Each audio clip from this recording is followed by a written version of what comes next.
सावित्री व्रत पर चारिआड चलचंचल विभिन्न देवदेवी पीठरे भी लगी रही गहली चहली।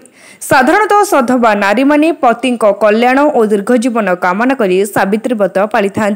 एठी किंतु किछि नियार दृश्य और अनुभूति देखा मिली। आमे कहूँ किन्नर मानक सावित्री व्रत पालनर विचित्र परंपरा कथा।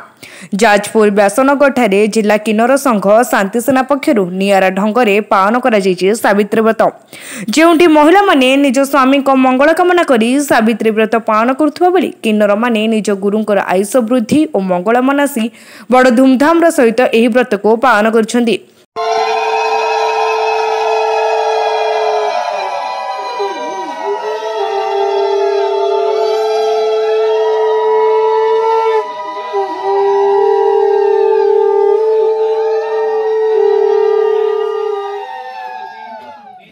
गोटे स्थान रे किन्नर माने सामूहिक भावे पाली व्रत।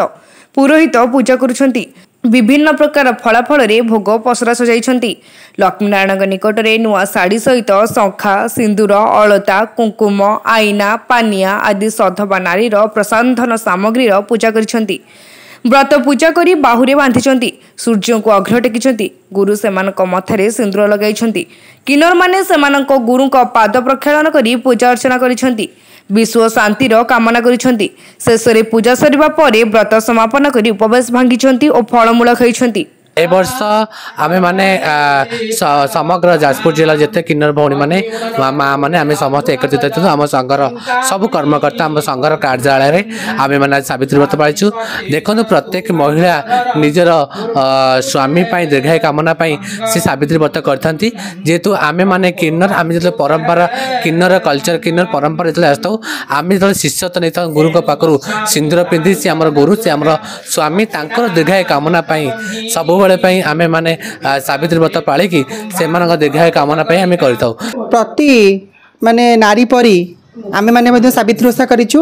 नारी माने समाज रे हमर हिंदू धर्म हिंदू शास्त्र अनुसार हमर नारी माने निजर स्वामी मानक मंगल कामना करी दीर्घायु कामना करी एवं संतान निमते से माने सावित्री व्रत पालन करि थांती निजर स्वामींकर दीर्घायु कामना पाई।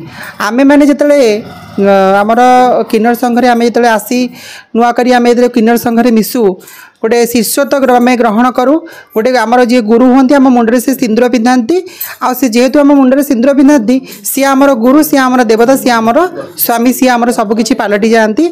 से आम खास करके सावित्री व्रत आम गुरुंर दीर्घायु कामना करने आम सावित्री व्रत पालन कर गुरु चेलार परंपरा जमीक गोटे झील ता फैमिली छाड़ी आसी जाए फैमिली छाड़ी बाप घर छाड़ी शाशु घर को जाए आ शाशु घर स्वामी करे स्वामी ये काल पर काल देवता ठीक सेमती आम आम गुरु मानक आम आम स्वामी रूप आपणे आम गुरु और चेले जो आम शिष्यत्व तो आम शिष्यत्व ग्रहण कर सारा आम आपको परंपरा आम पालन करूँ। आम सावित्री व्रत जमी गोटे स्त्री करे स्वामी आम सेम गुरु आम करूँ आम गुरु दीर्घायु आयुष कामना आम सावित्री व्रत आम पालन करूँ। जाजपुर व्यासनगर ज्योति प्रकाश भूया रिपोर्ट तीर्थक्षेत्र लाइव।